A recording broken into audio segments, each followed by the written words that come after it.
الرجيم أعوذ بالله من الشيطان الرجيم بسم الله الرحمن الرحيم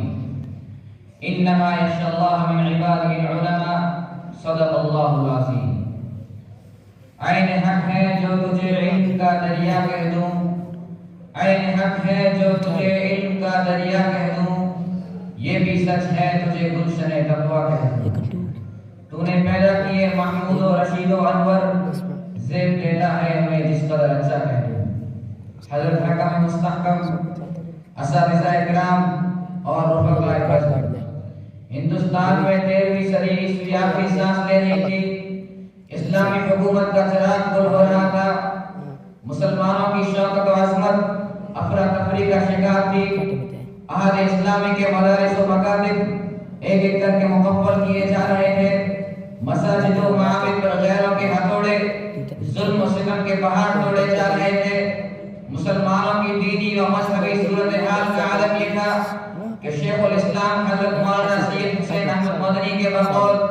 چاروں طرف بے چینی کی آندھی چلنے لگی کہیں سے الہاد و زندگا کے بگولے اٹھے تو کہیں سے نیچریت اور عیسائیت کی زہریلی گیس نمودار ہوئی کہیں سے عدم تکلیف کی وبائیں پھیلی تو کہیں سے بدعت و شرک کی پالیسی رونما ہوئی کہیں سے مذہب کے خلاف علم بلند کیا گیا تو کہیں سے اختلاف مذہبیہ کی نئی نئی رنگین جھنڈیاں اٹھائی گئی کہیں سے علم باطن کے خلاف آوازیں کسی گئی تو کہیں سے شریعت اور علم ظاہر پر گولہ اندازی کی گئی علماء کو پھانسی پر لٹکایا گیا دار الحسن پر چڑھایا گیا دریائے شور کو عبور کرایا گیا حق کو لوگوں کا سر اڑایا گیا الغرض الکفر ملت واحدہ کا سما تھا اسی پر بس نہیں قرآن نسخوں کو نظر حافظ کیا جا رہا تھا احادیث و فقہ کی کتابیں جلائی جا رہی تھی یوں معلوم ہو رہا تھا کہ ان اللہ یقبض العلم انتزاعا ينتزع من العلماء کا منظر نگاہوں کے سامنے ہے الغرض مسلمان پر زبان حال یہ کہہ رہے تھے صفائے تاریخ جو آج تک تابندہ تھی صفائے تاریخ جو آج تک تابندہ تھی آج میری وہ تحیر خیز شوقت گم ہوئی یاس کی تاریخ جو میرا گم کرتا تھے ہم اور امید کی پرنور صورت گم ہوئی حاضرین بزم زمین و آسمان کے لیے منظر ناقابل دید تھا کہ یکایک حضرت حاجی امداد اللہ مہاجر مکی کی دعائیں سہار گائی حضرت حاجی عابد حسین کی دینی طرف مولانا محمد قاسم نانوتوی کی مذہبی غیرت و اہمیت نے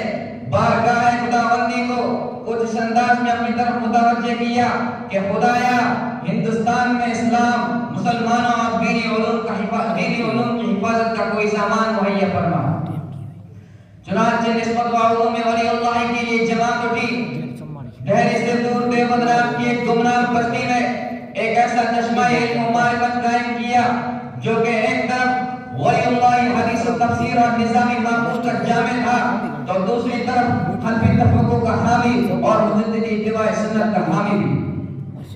اگر ایک جانب اہل سنت والجماعت کا حرکت تھا تو دوسری جانب فرق مبتدیہ اور ان کی عقائد و اعمال سے بچانے والا بھی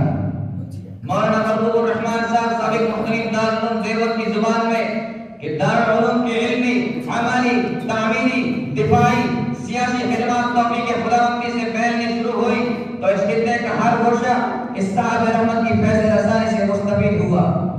اس مدت میں ہزاروں اساتین امت نے اس گلشن علم و معرفت کی آبیاری کی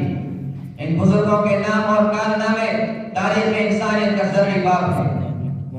شیخ الاسلام کی زبان میں کہ دارالعلوم میں تھوڑی سی عمر میں اعلیٰ سے اعلیٰ کمالات رکھنے والے علماء ہزاروں کی